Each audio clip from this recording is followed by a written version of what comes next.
So hi, welcome to Noise Podcast. I'm Shane. I'm Glory. Happy season 8. Woo! The official start. We've had the unofficial start since the beginning of the year, but this right here officially starts it. This is it. This is it. Yeah, we're officially off the break. It's been exactly a month since the last time I saw Glory face to face. And not the first time I've spoken to her in a month. No. But first time we're zooming in a month. We're zooming. Yeah. Yeah, we actually did it when we said we were going to take a month off. We actually did that. Exactly. See? Yeah. So I just had to mark off the calendar. That was pretty cool. Yeah. It's fucking awesome. You know, in Good Noise Podcast news, we opened a merch store over the weekend. Oh, yeah. We did. That's very fun. It is very fun and cool. And if you want to get some GNP swag, just go to goodnoisepodcast.com. Of course, my fucking thing glitched. Goodnoisepodcast.creator spring.com. What a URL. You can find that in the description. It's on our YouTube channel. There's a shop tab, a store tab, and then Twitch. It's right below the stream if you're watching on there. It's right there. And then in addition to that, we also launched an Amazon storefront. So if you'd like to check out the gear that we use in our interviews and podcasts, you can check them out there and possibly grab something or judge us and say, wow, that's why it sounds like shit. Yeah, fucking scrub equipment over there. Yeah, so go do that. Your podcast sounds like shit because your boom arm's $10.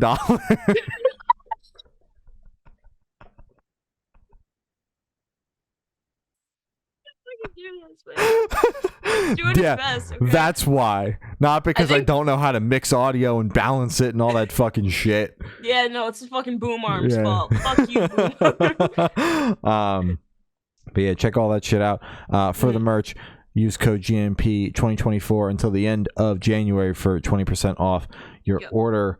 Got more shit in the bag. Glory sent me approved designs today that we're going to be launching soon, so that's very fun. Excited to explore this side because we've never really done merch. We had hoodies and we've done festival shirts in the past, but we've never had a merch store. I mean, we had the Redbubble store, but that was a joke. That was literally like the only thing on the store was like GNP's Pog or something, and it was a sticker. It was fucking awesome. I have one. I wanted to order it as a quilt, or as like the top sheet on the comforter. And my mom told me that the amount that we were charging for it was too much and not worth it. But I wanted GNP penis Pog on on a comforter. I don't know.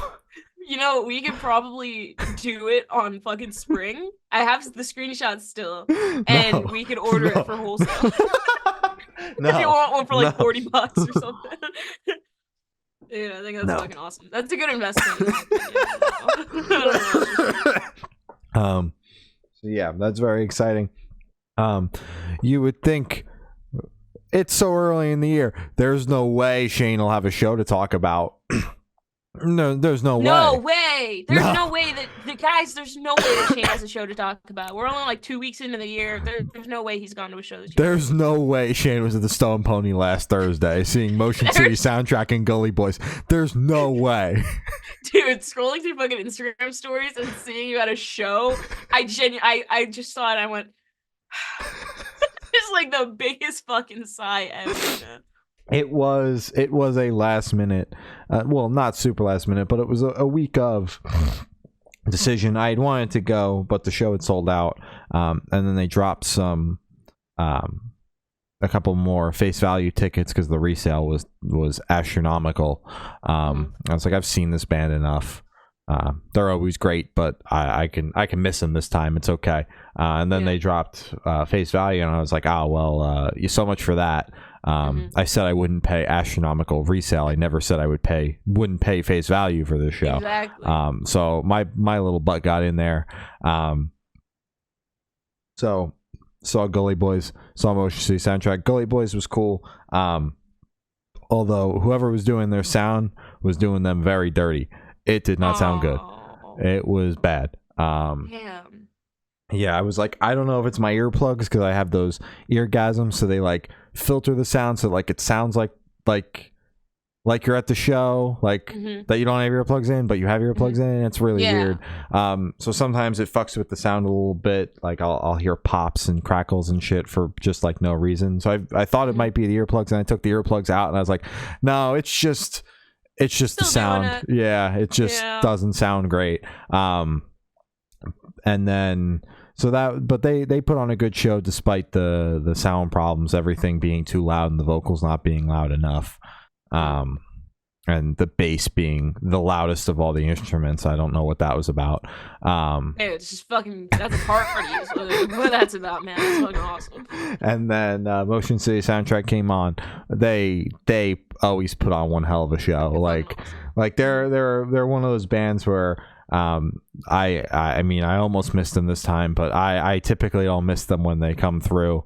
I don't listen to them an awful lot, but they're just such a great live band. And you know, Justin is such a charismatic frontman, and he's just like so energetic. Like he's the person I watch on stage because he just like he is just a frontman, like the essence of a frontman. And you know, I've seen them a couple times before his back injury when he was playing guitar, and you know, he was great then.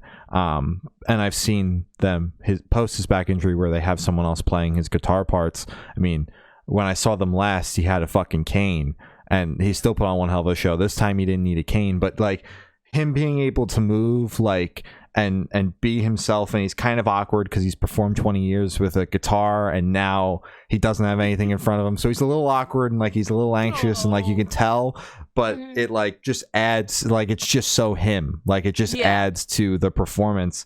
So yeah, they put on one hell of a show, and you could tell that he was a lot happier on that stage than he's been in the past. The past couple of times I've seen them headline, you know, there was he spent a lot of time talking about his mental health and you know what he was dealing with and whatnot. And obviously it fits the band because it's kind of it's what they're singing about and what the band's been about for the past 20 plus years. But this time it was just kind of like, let's play the songs, and like he didn't like stop the show and have like talks about the mental health. And then towards the end he was like, I've been going to therapy and this, that, and the other thing, and like I'm doing a lot better. And it's like it just clearly shows he just like looked happy to be there.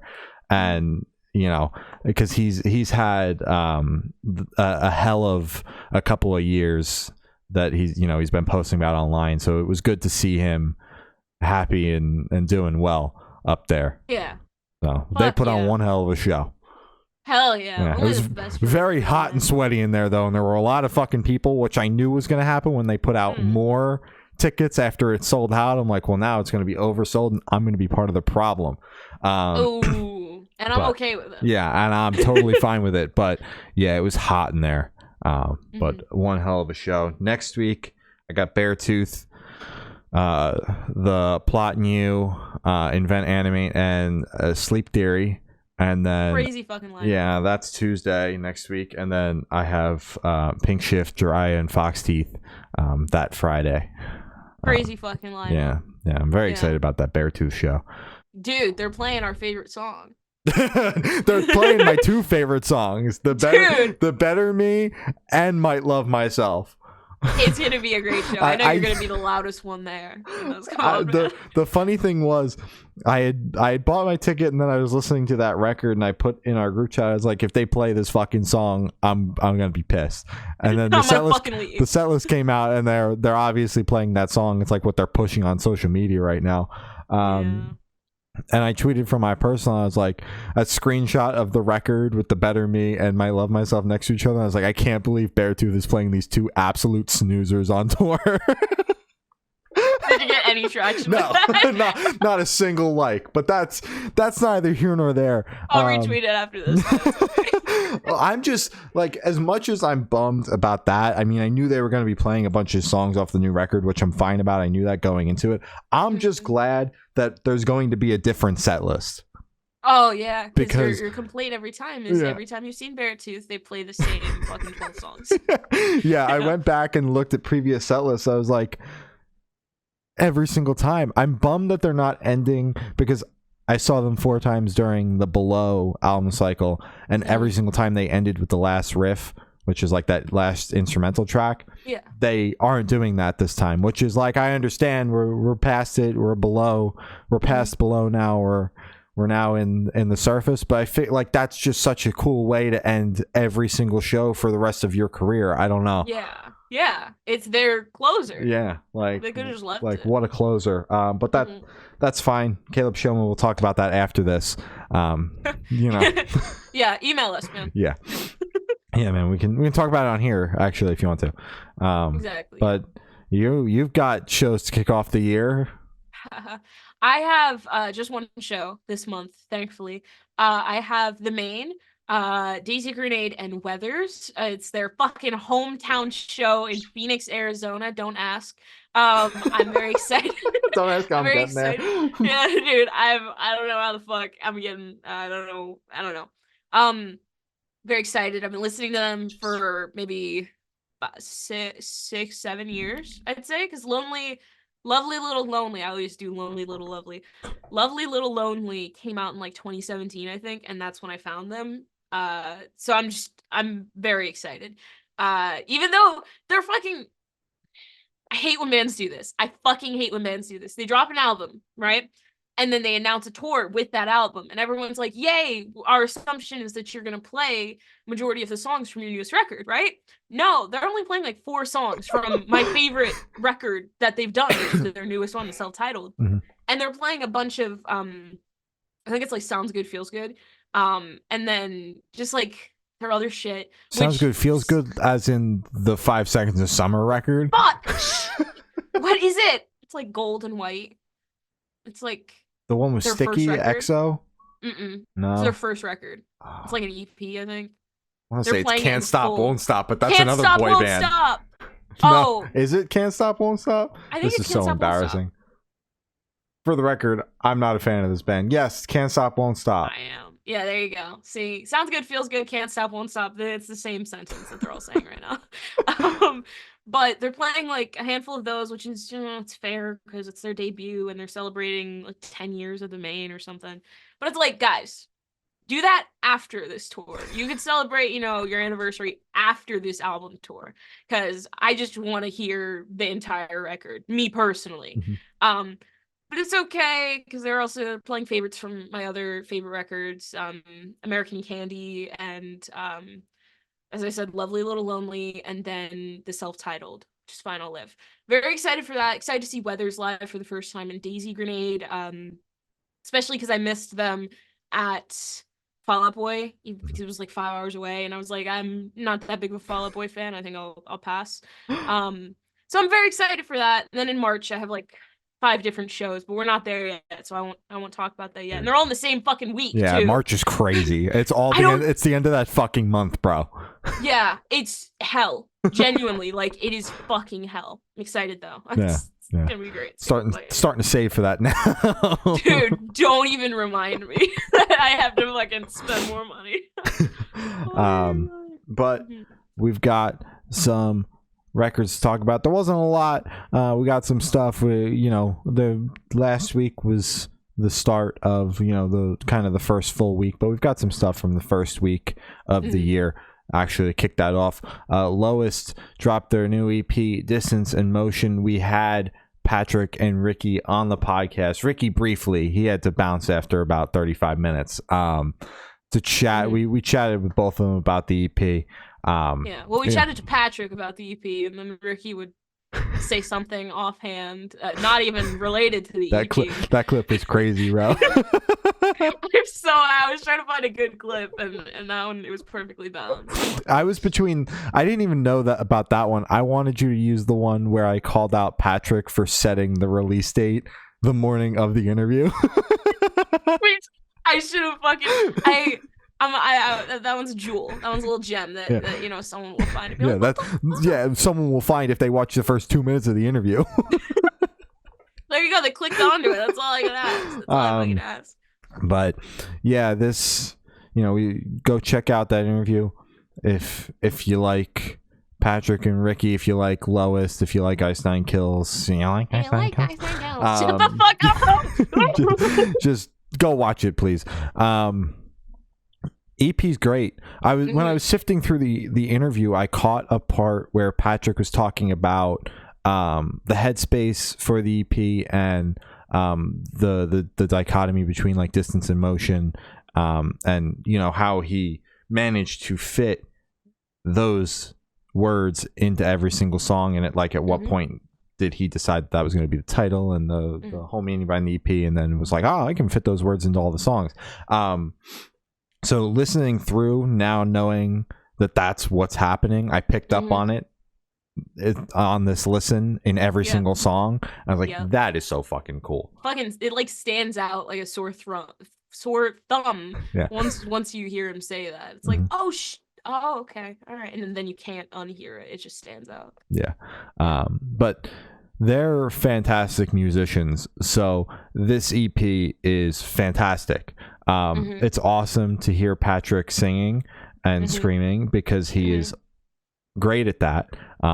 Plays drums like an animal. Ricky sounds great on Candlelight. His guitars sound great on all the other songs. And it's just a great fucking EP. Yeah, absolutely. Honestly, I have no notes for this EP. They did fucking amazing. As you said, it's a match made in heaven. But I mean, when you have two musicians who have been touring with each other for 6 years, I'd say 6-7 years, the energy and should be good. I'd assume, I'd hope and pray, fingers crossed. So just them working together, it seemed easy and it seemed just natural when they were talking about it in the interview. So everything came out well. And I brought it up in the interview and Ricky fucking took the question the wrong way. So I'm still going to say it. I'm so happy with how this EP came out because it's very cohesive. Even though it took like 4 years to make, because of all the tours and the pandemic and working over Zoom, and literally everything you can imagine happened during the creation of this EP. So I'm just so happy that the vision stayed clear and they kept the correct end goal in mind during this entire process. And no, Ricky, it's not because you're the fucking producer. Was that the question where he then bounced out after he answered it? I think so. Because and he left and I was fucking pissed. You re-asked it and then Patrick actually answered it. Yes. Because I had to find a way to stitch it together where it all made sense. And I think that was the question. I definitely re-asked it after Ricky left because Ricky was like, Patrick, I'll take this one. And I was like, you are the last person. Because Patrick's audio had went out. True! So much shit happened in that interview. It was an hour long. Yeah. So the plus shit we had to cut out. Yeah. But yeah, great EP. Candlelight is great. But my favorite is the closer. My Spotify is fucking glitched. War Memorial. My brain broke with that one. But yeah, both vocalists are crazy on it. It's a beautiful sounding song. So yeah, that was great. Hell yeah. Bring Me the Horizon dropped a new single, Kool-Aid. I thought this was good. It's catching me off guard because like it's kind of what I expect from Bring Me the Horizon, but at the same time, I look back and I'm like, what happened in Bring Me the Horizon? Even though like I was never like a fan of them. What happened? But it's like it's like, guys, what happened here? I just got here, but I'm like, something's wrong, right? It sounds great. I think Ollie sounds great. Him talking at the end sounds like Louis Tomlinson, so that genuinely was a jump scare for me when I heard it. I was like, what the oh, and then I was like, oh, I forgot he's British. So that's my review of that song. Yeah, I like this song. We've been a little all over the place with these singles so far. Didn't know what to expect when it was announced that they were dropping a song called Kool-Aid and the cover art looked like that and the song title was Kool-Aid. Because you're like very irritable or angry in the serial. What the fuck is I was like, this fucking band should take a nap. I'm over this. We don't even want the EP anymore. Yeah, I don't want whatever. This better be a triple album with how long it's taken. This is getting a little ridiculous, but song's pretty awesome. You know, it's heavy. It's what I want from Bring Me the Horizon. I mean, this era's been all over the place. Fucking, I think back to Lost. I try not to. Yeah, I think back to Lost and I get upset. And then I think of songs like Amen and I'm like, oh, yeah, they still do heavy sometimes. They're still kicking. Yeah, that's fine. I just the pop stuff. I can't get into this era's pop stuff. Like I love Amo, and that's not a heavy record. A hot take, yeah, apparently I love Amo. But this era is a little like it's a little all over the place. Like it, you know, which is intentional, obviously. But I'm just not into that. But I'm sure in the context of the record, first one of the year, Jesus, it will be fantastic. You know, I don't know if you saw on Twitter, they've been teasing some songs off of the upcoming quadruple LP dropping in 2032.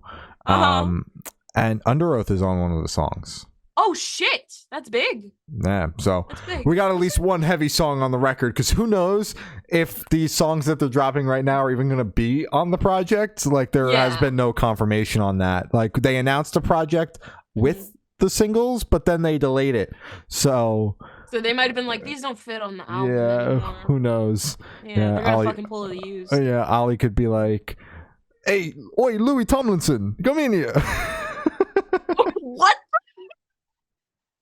I don't know. Anything's possible with this fucking band now. You have a They've been point. talking. There's been. Ollie said something about Billie Eilish on stage, a feature with her. Yeah. That would break the internet. I feel like that would be pretty good, because it could kind of give the same vibe as what's the Evanescence, and you know that Amy wake Lee. me up inside. Yeah, Amy. Yeah. Yeah, it that could be one. that contrast of a song, It because she has a very pretty voice. Yes, true. It depends on what era she pulls from. She pulls from the last fucking Sleeper record. She can keep that shit. Acoustic song. Yes, you can keep that shit all day and then some. The record before that, when she was doing like the dark alt pop, moody, the moody vibe that she had going that suddenly disappeared would work, or somewhere, you know, maybe even a little bit brighter than that. But the fucking lullaby shit she dropped last, you can keep that. Shit. Yeah, keep that shit. You Lock can keep it up. that. While we're talking about crazy collabs, this isn't Bring Me the Horizon, but Cradle of Filth and Ed Sheeran. I saw that. You sent that through the chat, and I was like, I don't even... I thought State of the Scene was bullshitting, and then there's a Metal Inject article right below that, and they're like, this isn't a shit post. They said, no, guys, we're serious. Crazy fucking combo. But he did the thing with fucking Bring Me the Horizon, so like anything's possible, I guess. I don't know why pop people are getting into alt now. Let them. But like, I'm not like mad at it, because it's kind of just crazy. It's like, no fucking way. And then like, it's good. Yeah, someone like Ed Sheeran makes sense because he's just so talented that like he can do anything. Like he performs by himself, which I didn't know. Wait, it's just him on stage? I think so. That's crazy. Yeah, he's got like all these pedals and shit. Myself. Yeah. Wow. Like, you go, King. You fucking go. You know what? Ed Sheeran, thumbs up. Yeah. I don't know how, but they found me. Dropped a new single, Infatuation, off their upcoming record, Gloom Division, coming out next month, about 5 weeks away. Oh yes. I need it in my ear holes now. I'm getting impatient. I thought the song was okay. It's been the one that's had to grow on me the most. When I heard it, when it dropped, Thursday at midnight, I checked it out and I was like, this is, I mean, not that it's out of left field, because it makes sense for, you know, we got songs like this kind of that were on the last record, so it wasn't like out of left field, but definitely the one that's taking the most adjusting, which is ironic because What Love, he was like, you have to listen to it 5 times and then you'll get 50 million times to understand it. I liked it on the first listen. Meanwhile, this one I've seen, you know, a bunch of people being like, this song is so good, and I'm like, it's fine, but like the other two singles blow this one out of the water, in my opinion. Wow. Like it's certainly grown on me, and I like it. But What Love and Gloomtown Brats are my favorites over this one, especially Gloomtown Brats. That song goes so hard. That's fair. Okay. It's funny because this is my favorite one so far because it's like, okay, all right, let me break this down to you. So this song either sounds like a very nostalgic, like couch commercial song. Sorry. That's like a good thing. That's a good thing. Or it sounds like a song that would be used in like an early 2000s movie when like a girl has like headphones on and it's like sunny and she's like walking around the neighborhood and then like a bike runs into her and that's like the meet cute of the movie. So like it sounds like one of those. I think it's a cute song. I like it. And to me it sounds the most like the last era. Or not the last era. Sorry, I'm stuck in what was it called? The Black Album? With The EP.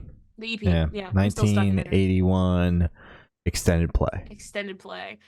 Good job. Good job. Good job. I don't know Howie. Yeah. Yeah, we are not the search party here. We're I don't know Howies. Exactly. Damn right. Damn right. Yeah, but this one does not stomp out my excitement for the record. I still think that this record's going to be insane because, you know, the songs we've heard thus far have all been good. Yeah. So I'm very excited for next month. Hell yeah. Dallin, we're free when you're free. Whenever. That's all I'm gonna say. Whenever. Fit for a King, back. Dropped a new single, Keeping Secrets. I fucking love this song. I fucking love this song. I think it's a little more poppy, I guess, lighter than their regular stuff, at least just to my recent memory. So it kind of caught me off guard because I was like, whoa. There's a lot of singing on this one. Yeah, there's like a lot of singing. You can hear Tuck too. Tuck is singing. It's I was so fucking excited after because we had talked about, we interviewed him about Off-Road Minivan. We had talked about, it came up him singing versus not singing in Fit for a King. Yeah. And he's singing on a track, and I was so fucking excited to hear that because his voice is awesome. Yes, absolutely. So it's fucking awesome. I really like this track. I'm excited to see the direction that they go in. I know there are probably some fucking metalheads pissing and pooping their pants right now because of the little tiny genre shift. But whatever. I think it sounds great, and I loved it. I've seen a lot of positive comments. I've seen the band, Kirby and Tuck, both tweeting about how stoked they are about the response because it is definitely a little bit of a shift, but nothing too drastic. I mean, it's still got a breakdown in there. It's still a metalcore song. It's just there's a singing chorus. They're not just screaming the whole time. Yeah, exactly. Yeah. I saw Kirby today saying that he was very excited about the response to the record the single, because there is more singing on it, and he's been like self-conscious about putting out songs like that. So he's like, I was nervous putting this one out, but I'm stoked about the response to it so far. Wow. But this fucking song, bro, dude, we are the second week of January, and this one's a Song of the Year contender already. 100%. It's so good. I mean, I keep putting it on. Yeah. I was listening to the podcast playlist. I was like, run that one back. I'll listen to that one more time just so I can really process it. Yeah. And I'm okay with repeating this song and putting it on loop because they have been tweeting, band members have been tweeting about how no album this year. They're putting out singles to kind of test the waters and do different things. And they're working on a record, but they're trying out different things and not putting it into a piece of music. So this song is not part of a record. It's not the first single of something. So I'm looping away, bro, because if I get tired of it, there's okay. There's gonna be a new one. There's not gonna be a record that I'm gonna want to listen to with this song smack dab in the middle. And if there is, and they're lying, well then that's okay because the song goes incredibly hard. Exactly. That I feel like it wouldn't be too bad to listen to it one more time in the context of the record. Yeah, it's fine. But Exactly. this song's fucking incredible. I love the singing chorus. You know, Kirby and Tuck together sounds so great. You know, the breakdown is awesome. I mean, it's everything I want in a modern metalcore track. Absolutely. Yeah. It's fucking beautiful. Yeah. Ryan Oakes dropped a new single, Espresso. This one was interesting because he's been doing a lot of like alt and rock rap, and this was just not. This is just like a bouncy fucking beat. Yeah, this is just bouncy rap. Yeah. Yeah. And it was pretty fucking good. I mean, I had seen him talking a little bit about it and how it was going to be different, but I wasn't, you know, I haven't been like keeping up with this song drop. I was so like tuned out of music. I was just like, I need the month to not think about tunes, new releases and upcoming shit. And, I was so I saw him talking about it a little bit, but totally took me off guard when I listened to it for the first time. But it's fucking good nonetheless. Absolutely. This is hands down my favorite track that he's released. Nice. It is so fucking, as you said, bouncy. It's upbeat. It's just fucking cool as shit. I don't know. I fucking love it. Like he has a line where it's just like, I'm gonna quote it incorrectly, but if you've fucking listened to the song, you know what I'm talking about. Where he has a line, strapless just like my girlfriend's bra. He says it's just how he fucking delivers it.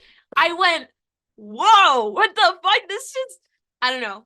I really liked this one a lot. I did loop this one. And every time it comes on, because I've listened to the playlist like 6 times today because it was fucking 38 minutes.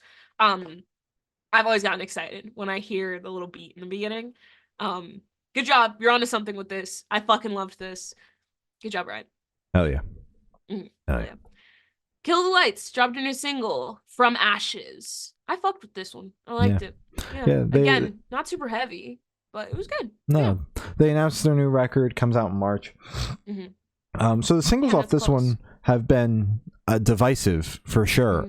There have been some straight hard rock tunes that you know, weren't huge fans of. They had the heavier songs that I liked because that was kind of what I liked off the first record and what the first record mainly did. And this one, I find it kind of in the middle, where it is a hard rock song, but it is a lot more melodic and has some heavier moments. Like I noticed that the chorus, it's like the chorus is fucking groovy. Like, yes, there's just something about it.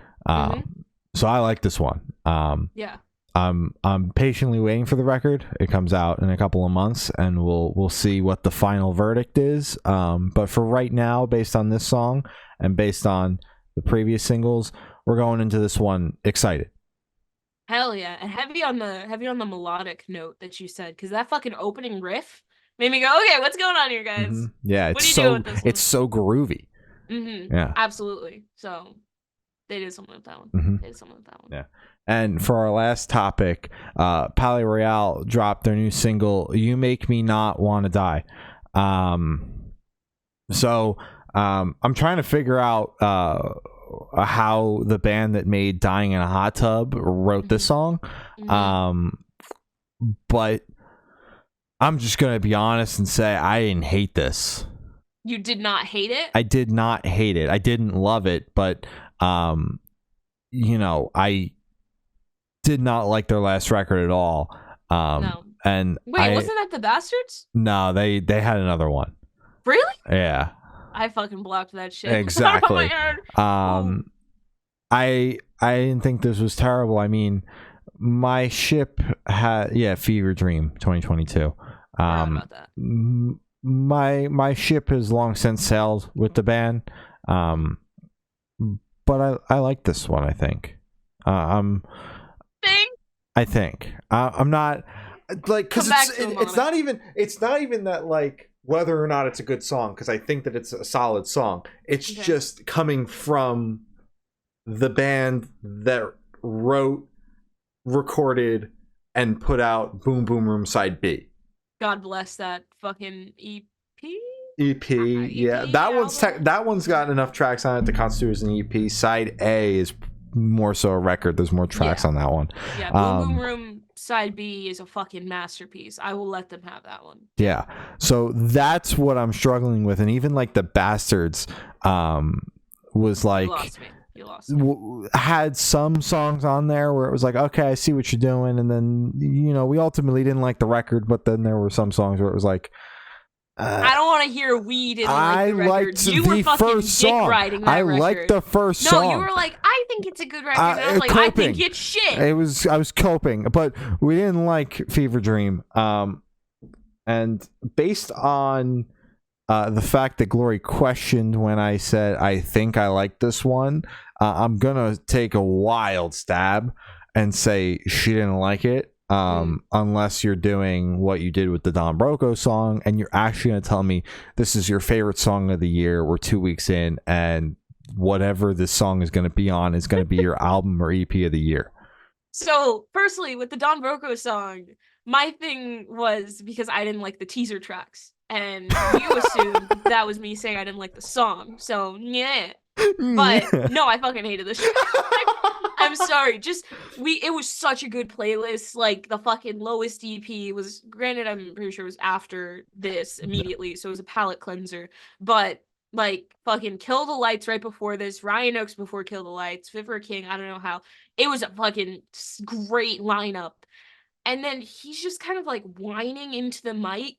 I think I just don't like his vocals. I think that's just the problem. Yeah. So everything he says just sounds like whining and like trying too hard. Sorry.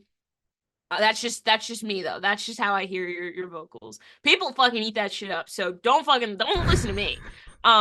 So yeah, not a big fan. So yeah. That's my review. Honestly, dude. Mm-hmm.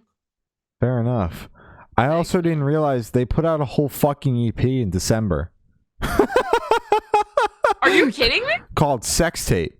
Stripped, Desire, Dead to Me, Season of the Witch, and Closer. Must have totally ignored that one. Damn, I can't believe we missed Sex Tape. Palais Royale. I kept wanting to say Pierce the Veil, and I kept trying to say Palais Royale, and Pierce just kept coming out.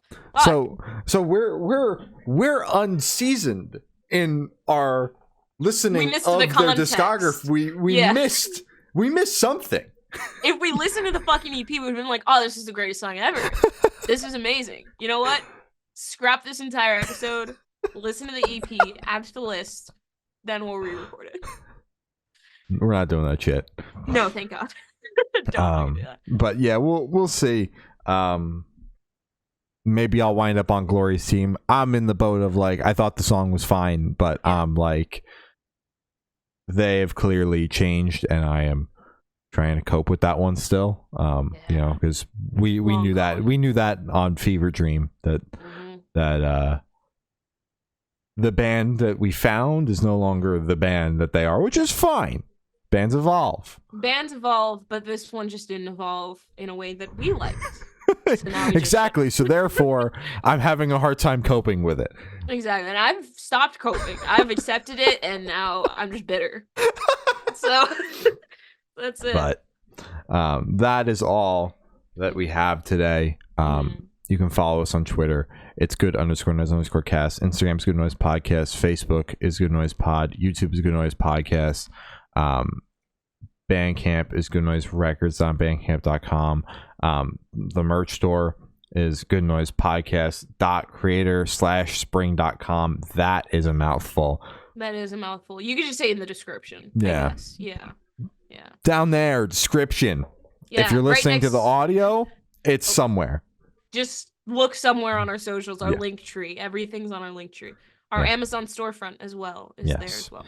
Amazon storefront, if you want to buy the shit that Lori and I use to record these things. Mm-hmm. And our Patreon is patreon.com/Good Noise Podcast. Gloria's got your Twitch supporters, your Patreon subscribers, and your important plugs, and then we're going to sign off. And with the Patreon this year, we are doing more with it. So definitely sign up. It starts at $1, I'm pretty sure. Yeah, it's pay what you So want. Get in there pay what early. you, yeah, before we change it Yeah. to fucking $1 million per Yeah. person. So, so get in there, man. Gotta pay the bills somehow, man. Some fucking way, man.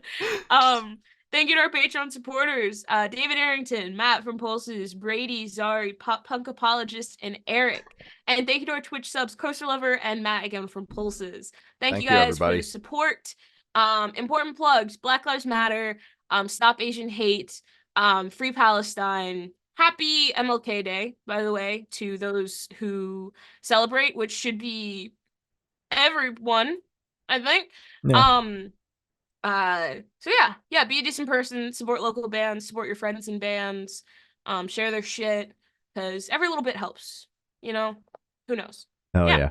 That's all I got. Well, that's all we got today. I have been Shane. I have been Glory. And we have been the Good Noise Podcast. We'll see you next week. Bye. Bye.